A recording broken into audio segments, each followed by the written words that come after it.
오늘 본문에 있는 말씀을 통해서 그리스도의 주권을 인정하라, 그런 제목 가지고 말씀을 살펴봅니다.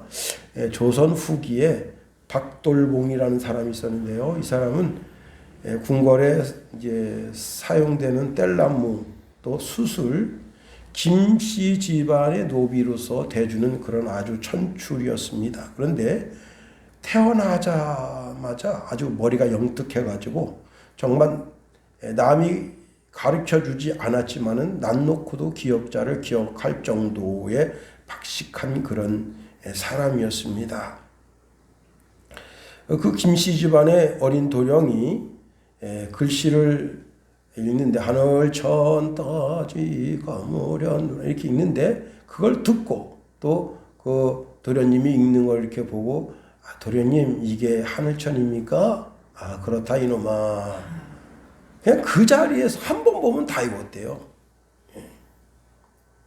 장가를 든 후에 그 아내가 그의 배움이 안타까워서 이웃에 사는 정 선생님에게 배움을 청해서 허락받고 1년 동안 소학, 논어, 맹자를 다 마쳤다고 합니다. 어느 날 이제 그가 학질이 걸려서 고통하고 있는데 그 아내가 오히려 여보 이것도 하늘의 뜻인가 봅니다. 학질 걸려서 집에서 두문불출하고 있는데 두문불출하는 그 사이에 집에서 책을 읽으라. 책 읽으면서 학문을 수양하라는 뜻 아니겠습니까? 해서 두문불출하면서 집에서 1년 동안 책 읽고 쓰고 외우기를 했다고 합니다.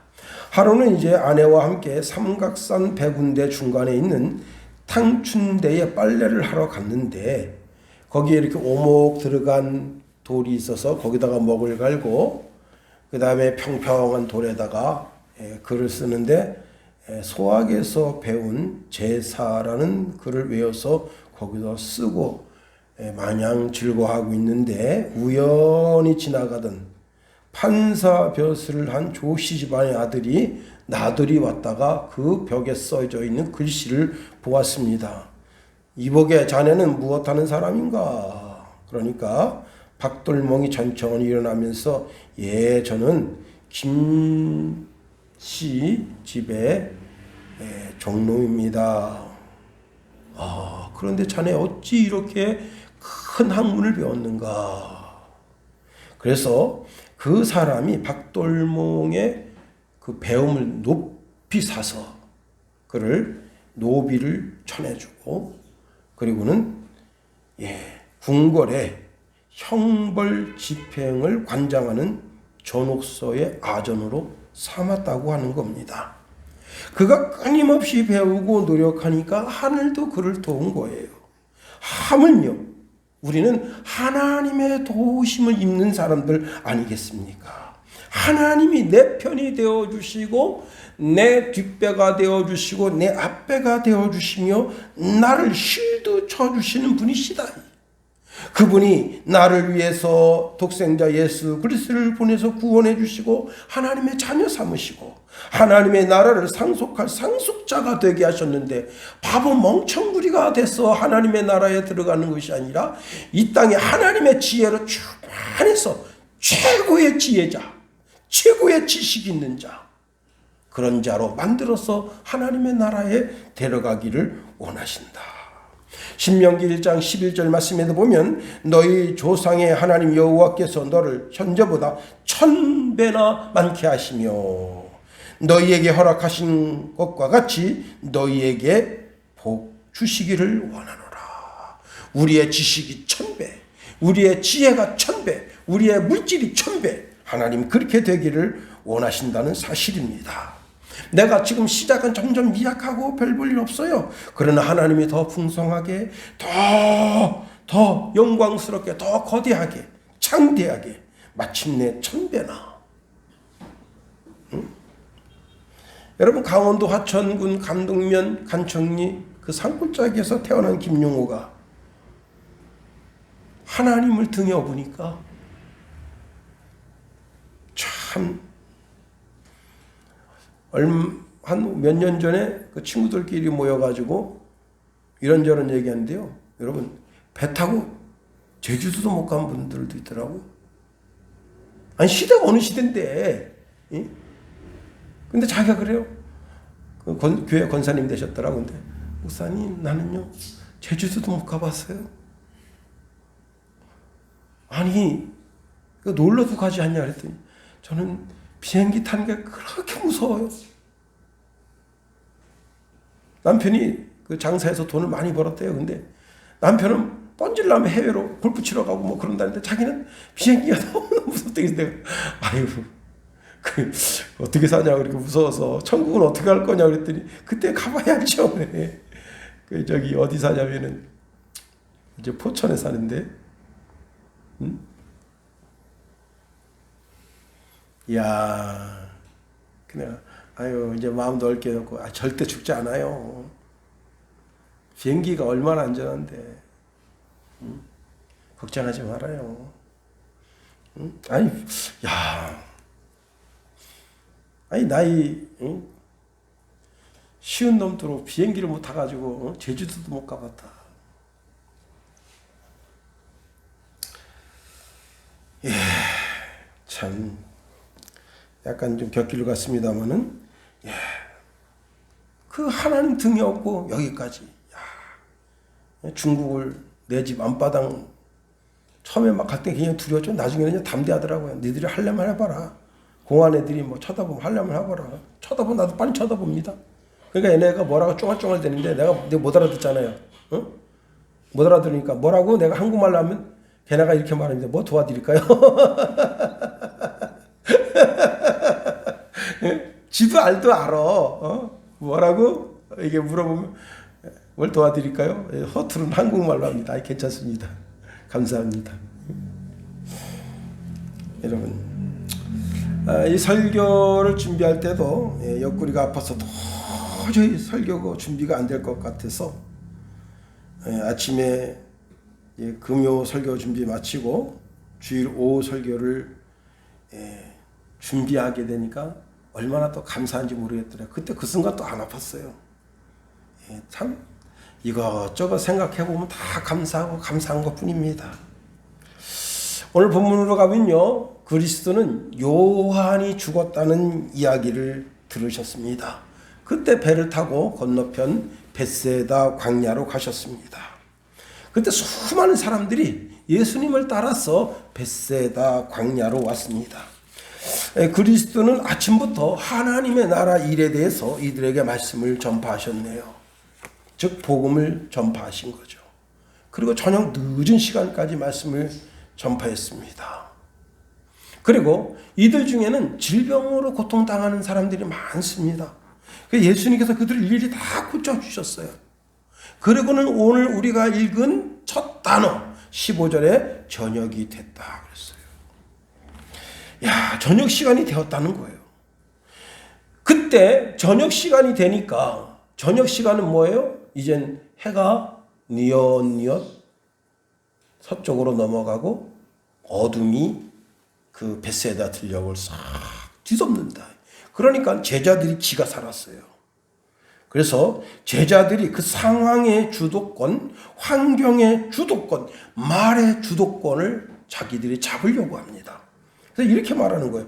이것은 빈들이요 때도 이미 저물었으니 무리를 보내어 마을에 들어가 먹을 것을 사 먹게 하소서. 누구한테 누가 명령 내리는 거예요? 제자들이 예수님께 명령을 내리는 거예요. 예수님, 이제 그만해요. 그만하고 이 사람들 다 지금 빨리 보내서 동네 들어가서 먹을 거 사 먹게 하세요. 왜 그래 쓸데없이 자꾸 붙잡고 말씀 증거한다고 그렇게 시간 붙잡고 말이죠. 질병 고친다고 그렇게 시간 붙잡고 말이죠. 그러고 쓸데없는 짓 하는 신이 몰라. 상황의 주도권, 환경의 주도권, 말의 주도권을 누가 주려고 한다고요? 제자들이 주려고 한다고요. 누가 주려고 한다고요? 바로 여러분이 주려고 한다는 거예요. 내 인생의 삶에 있어서. 응? 자, 그때 예수님께서 아주 강하게 말씀하셨습니다. 갈 것 없다. 너희가 먹을 것을 주라. 그때 지혜로운 제자 하나가 이렇게 말합니다. 여기 우리에게 있는 것은 떡 5개와 물고기 2마리뿐입니다. 그랬더니 예수님께서 그것을 내게 가져오라 하시고는 무리를 50명, 100명 이렇게 쭉 앉게 했습니다. 여러분 그 반드시요 1년에 담은 뭐 몇십만 원 이렇게 한 5, 60만 원씩 쭉 적금을 버가지고 한 5, 6년 뭐 길게는 10년 이렇게 해가지고 반드시 성지순례를 가세요. 예. 할렐루야. 성지순례 가세요. 예, 아멘. 성지순례 꼭 가세요. 예. 예수 믿는 사람 꼭 가야 됩니다. 꼭 가야 되는 법 있느냐? 있어요. 꼭 가야 돼요. 가야 되는 법 있습니다. 꼭 가세요. 다른 데 못 가도 돼요. 프랑스 안 가도 되고 미국 안 가도 되고 영국 안 가도 돼요. 중국 안 가도 돼. 그러나 성지는 꼭 가보세요. 이스라엘은 꼭 가보세요. 믿음의 깊이가 달라집니다. 신앙의 깊이가 달라져요. 흔들리는 신앙이 견고하게 됩니다. 그 벳세다 들려가 가면요. 밋밋해요. 그냥 밋밋한 들판이에요. 어마어마하게 큰 들판이에요. 병사로 치면 100만 이상 가서 있어도 될 만한 밋밋한 벌판이에요. 그냥 자풀이 그냥 우거져 있어요. 지금은 또 모르지 또 누가 거기다가 또 콩 심는다고 또 거기 개간했는지 모르겠지만은 아주 밋밋한 거기에 50명, 100명씩 그렇게 앉히셨습니다. 그리고 그들의 식사를 다 주님이 제공하시고 다 배불리 먹고 12강주리가 남았다. 이것이 그 유명한 오병이어의 기적의 내용이 오늘 본문의 말씀입니다. 오늘 예수님이 우리의 아주 작은 헌신이라도 그것을 붙잡고 축복 기도해 주시기를 원하시고 그것을 통해서 상상할 수 없는 큰 복이 되게 하도록 우리를 그렇게 축복해 주시기를 원하신다 하는 사실을 본문의 말씀을 통해서 우리가 배울 수 있습니다. 본문에 있는 말씀을 통해서 몇 가지로 은혜를 나누려고 합니다. 첫 번째요. 우리가 오늘 본문에서 듣는 주의 음성은 저녁이 되었다는 거예요. 저녁이 되매 해가 지고 있다. 예수님께서는 아침부터 말씀을 증거하고 계십니다. 점심 식사하는 것도 잊은 채 그렇게 저녁까지 말씀을 계속 증거하시고 병자를 고쳤어요. 제 방에 이제 작은 서랍 안에 고장난 시계가 있어요. 이 고장난 시계가 멈추어도 역사는 계속해서 돌아갑니다. 어느새 새벽, 아침, 한낮, 정오, 오후, 그리고 저녁. 그렇게 하루가 마무리되는 거예요. 그리고 하루가 일주일이 되고, 일주일이 한 달이 되고, 한 달이 1년이 돼서 1년이 또 마무리가 되는 겁니다. 평생 오지 않을 것 같았던 문재인 대통령의 퇴임도 오는 거예요. 이렇게 시간이 흐르면 역사의 시계가 저녁을 가르칠 때가 있다는 사실을 알아야 됩니다. 반드시 그리스도의 재림의 때를 가리킬 때가 있다. 여러분, 제가 이제 유튜브로 많이 보는데 그 댕댕이들, 이 댕댕이들이요 시간 개념이 굉장히 강합니다. 저녁 때 딱 되면 자기 주인이 올 줄 알고 문 앞에 딱 쭈그려 앉아가지고 주인을 기다려요. 그리고 저 멀리서 주인 발자국이 들립니다. 그러면요, 좋아, 미쳐, 막 뛰어요. 공중공중 뛰어요. 그리고 저 멀리서 지 이름만 불러줘도 덕구야 이렇게 불러주면요, 거기서 막 방안을 막 몸서치면서 다닙니다. 그리고 덕구야 잘 있어요, 잘 있어요. 문 열어보세요. 와, 좋아가지고 2m, 3m씩 뛰어요. 여러분, 자, 저도 한때는 새벽 이슬 같은 청년이었어요. 시편 110편 3절에 보니까 주의 권능의 날에 주의 백성이 거룩한 옷을 입고 즐거이 헌신하니 새벽 이슬 같은 주의 청년들이 주께 나오도다 그랬습니다. 청년 같았어요. 제가 결혼하고 성훈이가 이제 막 아장아장 걷는데 제가 그때 그 우리 교회 식구들 데리고 어디 갔더니 거기 한 권사님이 보니까 교역자 같은데 아직 장가 안 갔습니까? 그러니까 그 옆에 있던 그 어떤 철없는 집사님이 장가 안 갔어요. 그랬더니 우리 교회 이쁜 참한 딸이 있는데 소개시켜 줄까요? 그런데 그 저 뒤에서 김선애가 이렇게 딱 쳐다보고 있더라고요.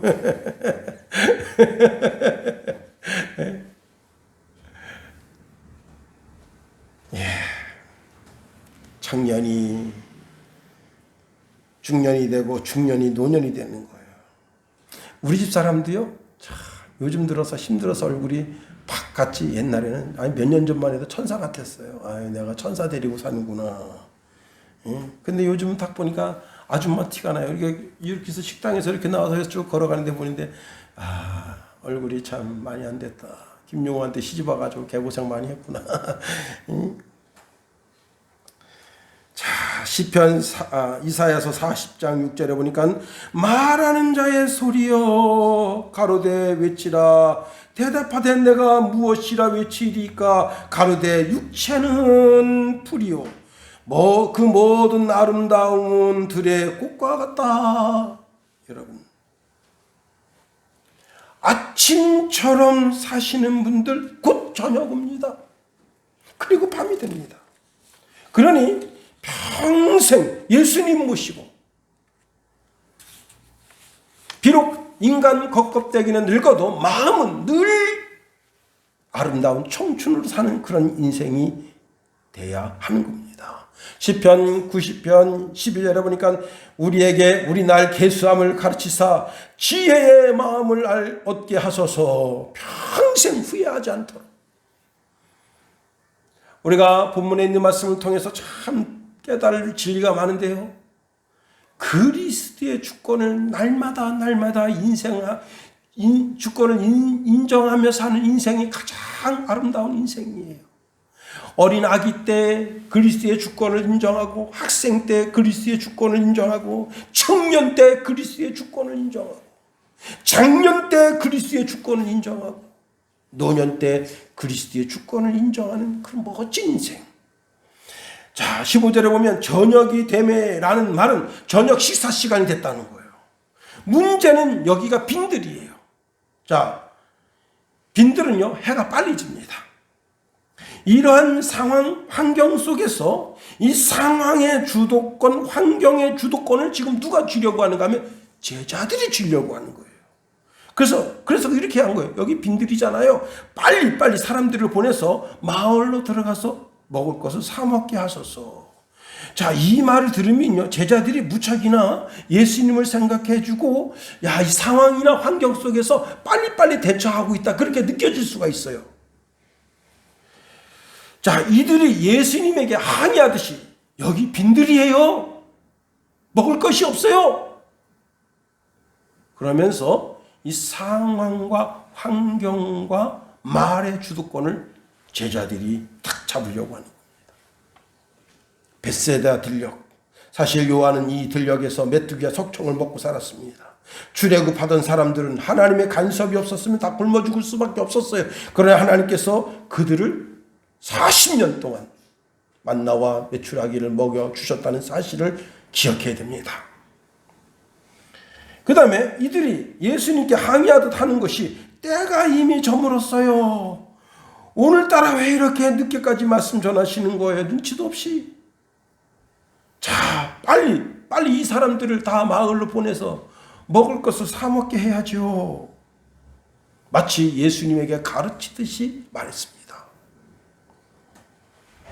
여러분, 그리스도는 지식이 짧아서 누구에게 지식의 배움을 받아야 할 뿐도 아니고, 그리스도는 지혜가 짧아서 누구에게 지혜의 가르침을 받아야 할 뿐도 아닙니다. 그런데 혹 누가 그리스도에게 나의 지식을 전달하려고 하고 그리스도에게 나의 지혜를 전달하려고 한다면 그처럼 어리석은 인생이 어디 있겠는가 하는 겁니다.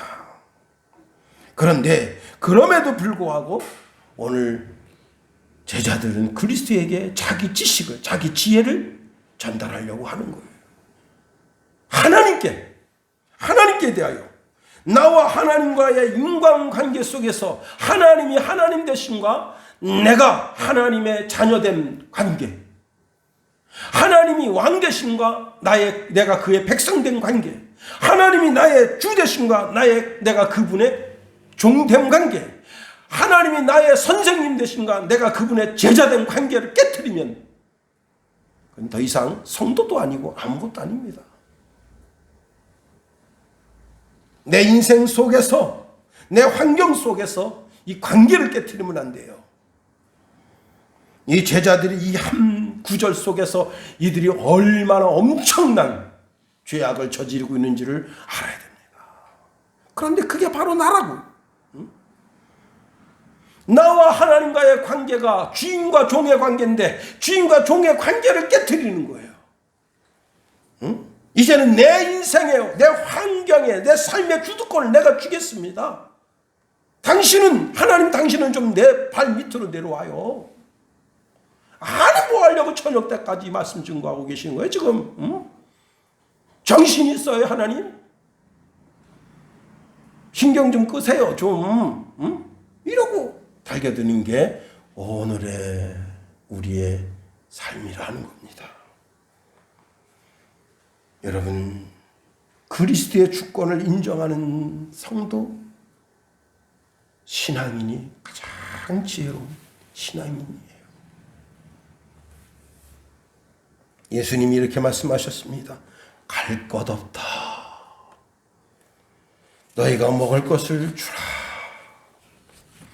여러분, 제자들이 이 무리에게 먹을 양식을 공급할 수 있겠어요? 안 되죠. 무슨 능력이 있어요, 제자들이. 우리랑 똑같은 인간 진흙덩이 뒤집어 쓴 그런 존재들인데. 그런데 아주 지혜로운 한 제자가 예수님께 떡 5개와 물고기 2마리를 가져다 바치면서 여기 우리에게 있는 것은 떡 5개와 물고기 2마리 뿐입니다 하고 한 소년의 손에 쥐어졌던 그 양식, 그것을 그리스도의 손에게 옮겨줬어요. 그럴 때 그리스도는 우리의 헌물, 우리를 통해서 바쳐진 헌물, 우리에게 드려졌던 헌신을 통해서 그때 그리스도의 주도권을 행사하셨습니다. 우리는 그리스도를 슬프게 해드리면 아주 곤란한 거예요.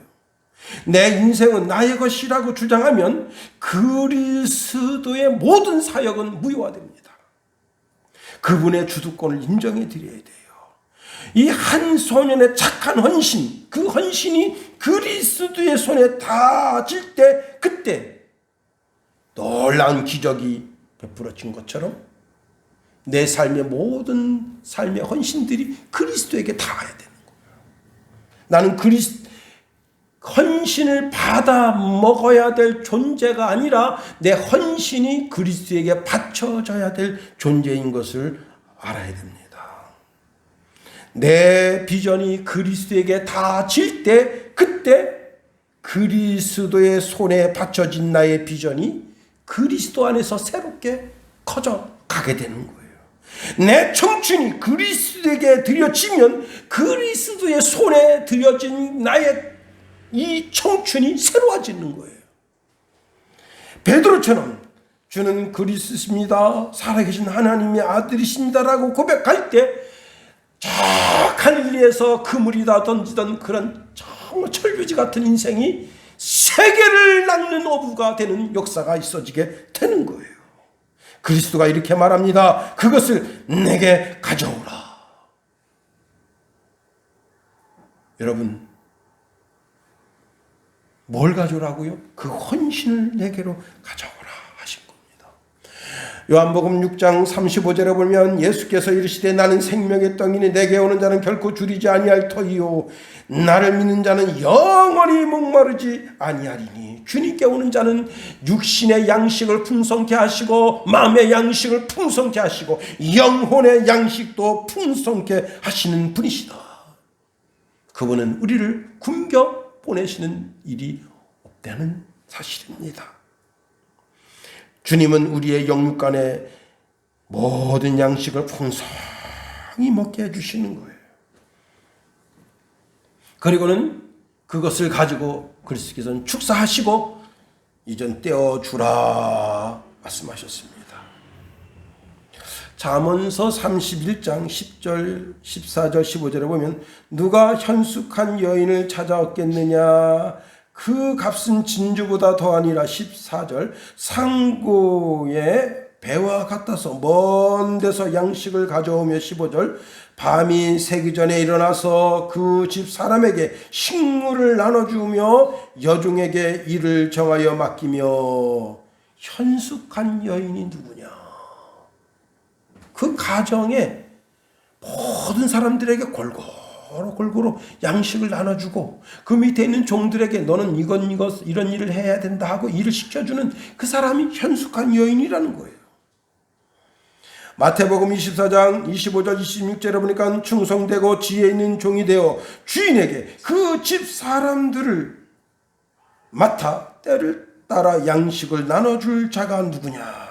주인이 올 때에 그 종이 이렇게 하는 것을 보면 그 종이 복이 있으리로다 말씀하십니다. 여러분 인생사에 먹는 것이 얼마나 중요합니까? 수염이 석자라도 먹어야 산다잖아요. 인구 70억. 물론 다 자기 먹을 것 가지고 태어난다지만 여러분 이 70억 인구 중에 풍성히 먹는 나라가 그렇게 많지 않습니다. 험한 것이라도 마음껏 먹고 싶은 사람들이 많은 거예요. 세종 임금 때에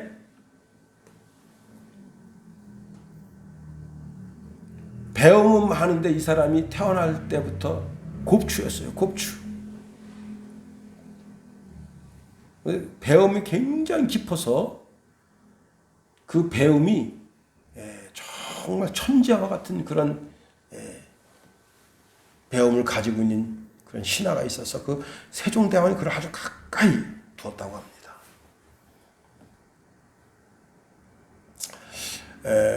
그런 이제 이조 판서가 됐을 때 그 해에 아주 큰 흉년이 들었어요. 그래서 심지어는 궁궐한 사람까지 먹을 게 없어요. 그래 얼마나 힘들어요. 궁궐한 사람까지 군량미를 풀었는데도 해결이 안 돼.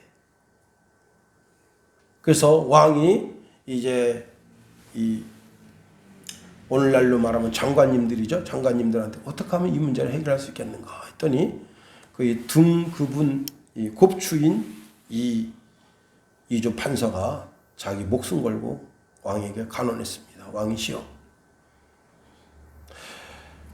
장안에 있는 모든 소나무들 가운데 삐뚤빼뚤된 소나무를 잘라서 그 소나무 그 안에 하얀 거 있잖아요. 그걸 먹으면 살아요. 먹고 살게 하소서. 그러니까 대신들이 노발대발 난리 났습니다.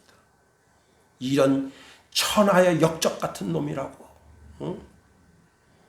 그건 우리 조상 대대로 소나무는 우리나라의 이 조선의 절개와 같았어. 그걸 그 터럭도 하나 함부로 하지 않았는데 이제 등급은 이런 병신 쪼가리 같은 놈이 와서 왕에게 추청하기를 이렇게 삐뚤빼뚤된 소나무는 다 베어서 먹게 하십시오. 그러니 저런 놈을 그래가지고 왕이 쭉 이야기 듣더니 그 말이 일리가 있어. 그대로 하시오. 그래서 백성을 살렸다는 거예요. 그 등급은 그 신하 한 사람이 조선을 살렸다.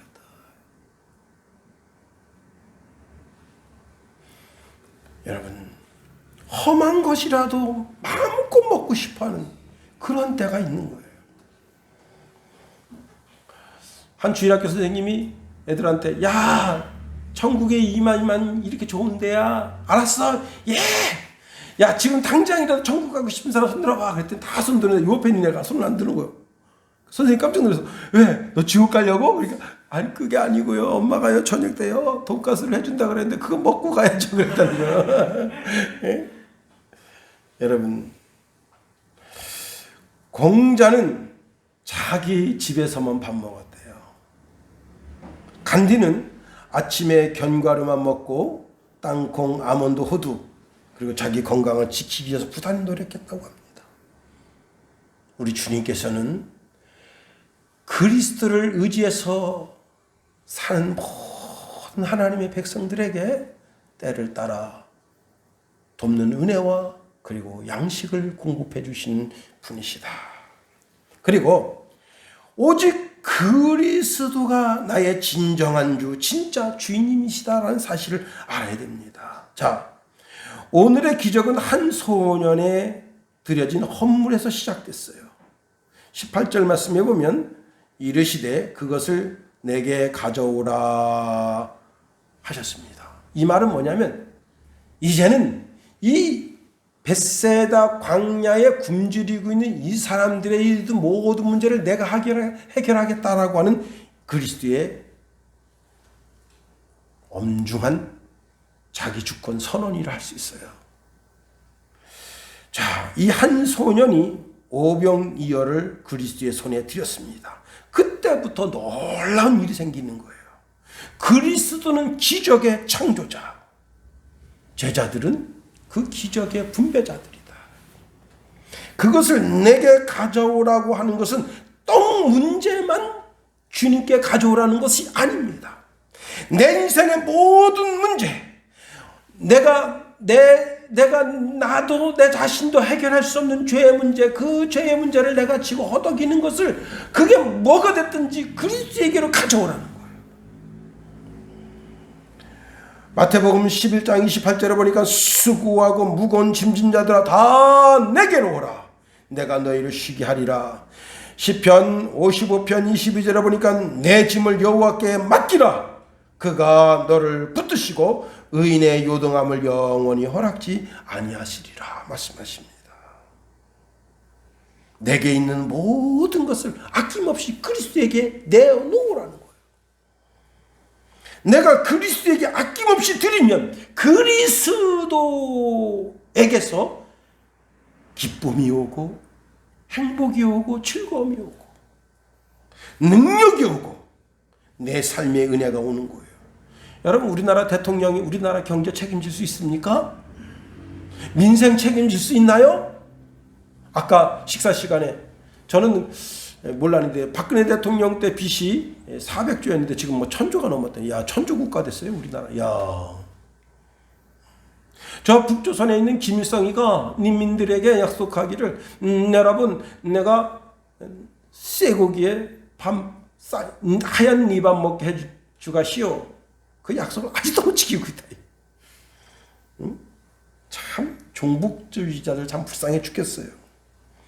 세계에서 가장 낡아 빠진 사상을 지금도 끌어안고 너무너무 놀라운 것은 북한이 좋다고 저렇게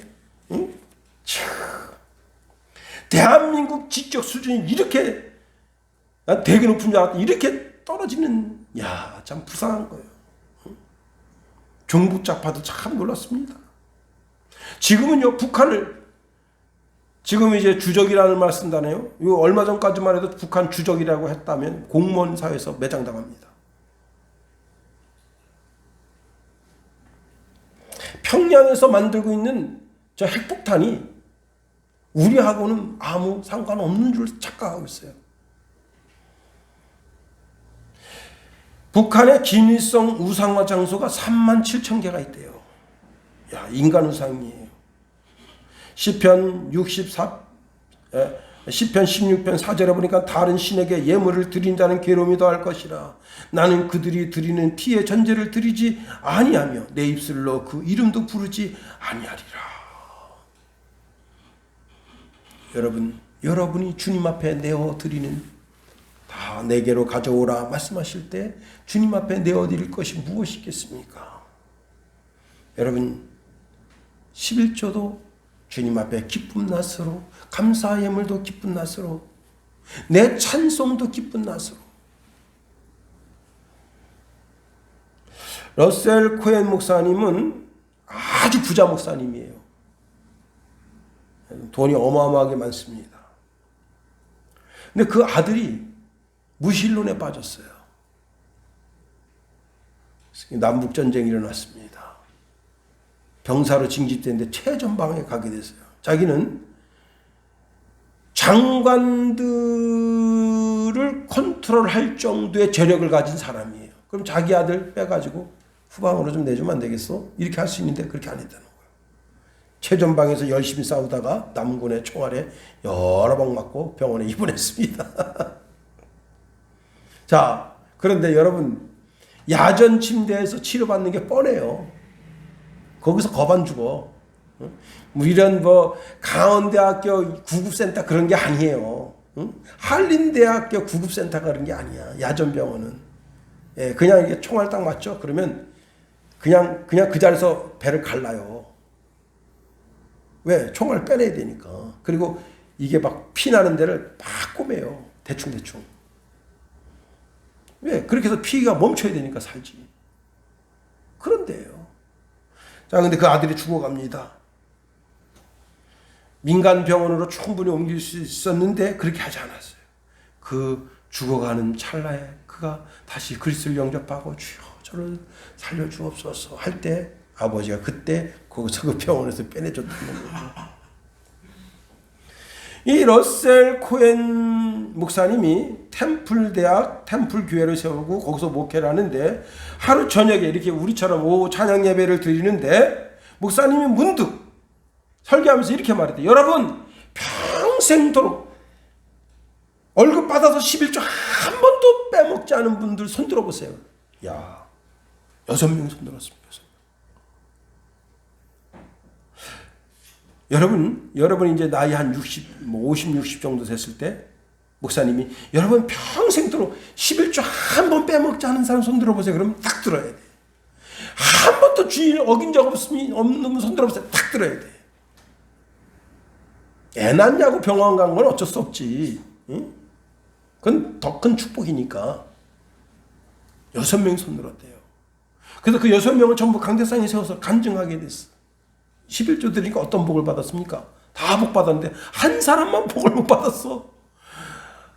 목사님 저는요 평생 11조를 드렸는데 아주 그냥 지지리궁상 그지 아주 지긋지긋하네요. 야, 말라기 3장 10절이 깨지는 순간입니다. 아니 오병이어를 주님 손에 놔도 2만 5천 명이 다 먹고 12광주에 남는 그런 기적의 현장인데 어떻게 이 여인의 11조를 받고 하나님이 이렇게 박색하시게 말이야 이렇게 하실 수 있냐. 목사님이 고민이 됐어. 하나님 이게 뭐예요? 말라기 3장 10절에 황충과 충과 동을 멀리 하시고 내가 쌀 곳이 없도록 구워주마 약속하신 그 약속은 어디 갔습니까? 목사님 입맛이 없습니다. 잠이 안 와요. 그런데 그 이튿날에 최신부 장관인 워너 메이커 사장을 만나게 됐어요. 근데 식사를 하면서 그분이 이런 말을 했습니다.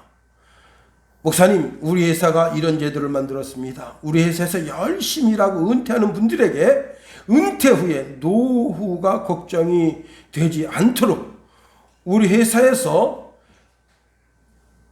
그분에게 평생 그분의 삶을 책임지는 그런 노후 제도를 만들었습니다.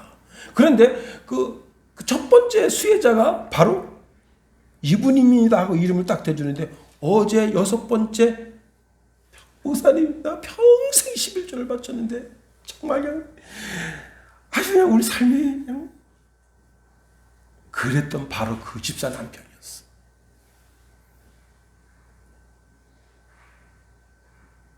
여러분 이제 말씀을 마칩니다. 그리스도의 주권을 인정하십시다. 상황이 어떻다고 환경이 어떻다고 예수님 좀 그만 좀 하세요. 아닙니다. 그런 싸가지 없는 제자는 주님 품에 거기서 받아들일 복록이 없는 거예요. 그분이 나의 왕되심을 고백하십시다. 나의 주되심을 고백하십시다. 이제 남의 간증 듣고 감동받는 인생이 아니라 내 간증을 그 사람들에게 들려주어서 그 사람들에게 그리스도 예수가 살아서 역사하심을 간증하는 그런 인물이 되어야 되지 않겠어요?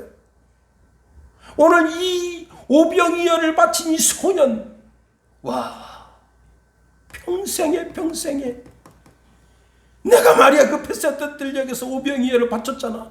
예수님 손에 들려졌는데 그때부터 놀라운 기적과 이적이 베풀어지는데 나눠주면 나눠줄수록 생선이 더 많이 생겨, 떡이 더 많이 생겼어. 12강진이나 생겼어. 평생 간증의 고백이 있는 저와 여러분이 다 될 수 있기를 예수님의 이름으로 축원해 드립니다. 기도하겠습니다. 하나님 감사합니다. 하나님 베세다 들녘에서 제자들이 밤이 깊어지고 어둠의 권세가 강해질 때 상황의 주도권, 환경의 주도권, 말의 주도권을 잡고 예수님을 어찌어찌 하려고 했던 그 사악함이 물러가고 예수님 손에 들여졌던 오병이어가 놀라운 기적과 이적으로 드러나는 그 삶의 현장이 우리 신앙의 삶의 현장이 되도록 우리를 주장해 주소서. 예수님 이름으로 감사하며 기도합니다. 아멘.